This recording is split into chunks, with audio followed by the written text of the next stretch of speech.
are you? Hi. Wow. Happy Thanksgiving. Happy Thanksgiving. I didn't know what to bring, so I brought a little bit of everything. You're so crazy. Come on. So because you're here before the other guests and we're going to do a quick etiquette talk, let's review your gifts real quick, shall we? Okay, great. Right. Champagne, fantastic. If you bring wine or champagne, tell the host, say this is for you for later. It does two things. Number one, it makes it special for them, and number two, they don't have to worry about when do they have to open it to accommodate you. Does that make sense? That makes sense. All right. Fresh cut flowers. That's great, right? Well, it would be, but no. Here's why. Bringing a plant in a pot is great because it's a gift that's contained. Now as the host, I've got to cut the stems off, I've got to find a vase, I've got to get water, I've got to take the plastic off, I've got to make a mess of my kitchen. You're giving me a task, right? It's Thanksgiving. We don't want to make the host have a task, all right? So if you want to bring something live, potted flower or something in a pot, nothing that needs to be watered and cut. Make sense? Makes sense. All right. Chocolates. What do you think? Good. Perfect. Why? Yay. Because everybody likes chocolates. Right? And you don't have to do anything with it. Just open it and serve it. Right, and it doesn't conflict with the meal that's already being served, and there's enough for everybody. Oh, Brian, by the way, I have invited a guest for your Thanksgiving. She's in the car waiting. Is it okay if she comes in? Well, if she's in the car, then the answer's going to be yes.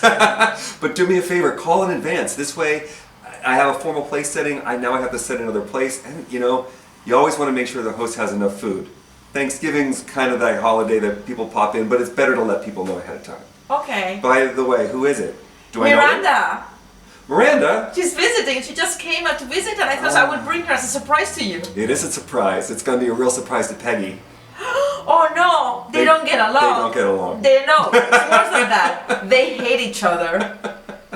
So what are we going to do now?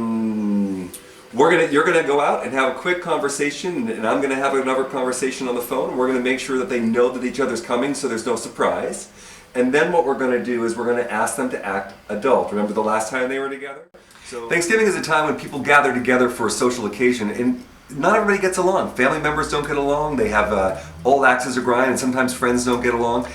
It's really important to remember that if you invite people as the host that don't get along, you need to let them know that the setting's not about them and they need to interact socially, which means they need to be polite and adult. If they can't do that, you don't invite them, simply. It's not a big deal. You have them come over at different times. The one leaves, one comes, or one doesn't come this time and they come next year, whatever the case may be. So if you find yourself arriving at Thanksgiving and you find that you're the one that's having a problem with another guest in the room, excel with etiquette. Take the high road, be the adult. Brian, thank you so much for these tips. Now I know what to do for Thanksgiving dinner. Here, come join me, Christina. Tell me about them. So don't bring unexpected guests without asking first. Don't bring flowers or wine, but yes to chocolates. Chocolates are great. And don't bring people that hate each other or don't get along. That hate each other. I'm so glad you learned these things. You know, social interaction is really important. When you get together with family or with other people, it's still very important to excel with etiquette. So putting your best foot forward. So congratulations on learning today. That's fantastic. Thank you. And now I'm so excited about Thanksgiving dinner. After the turkey, we'll take a nap. And then we'll watch American football like everybody else does. And I can live stream it to my friends in Spain. Okay, I think we'll talk about that. Here, cheers. Oops.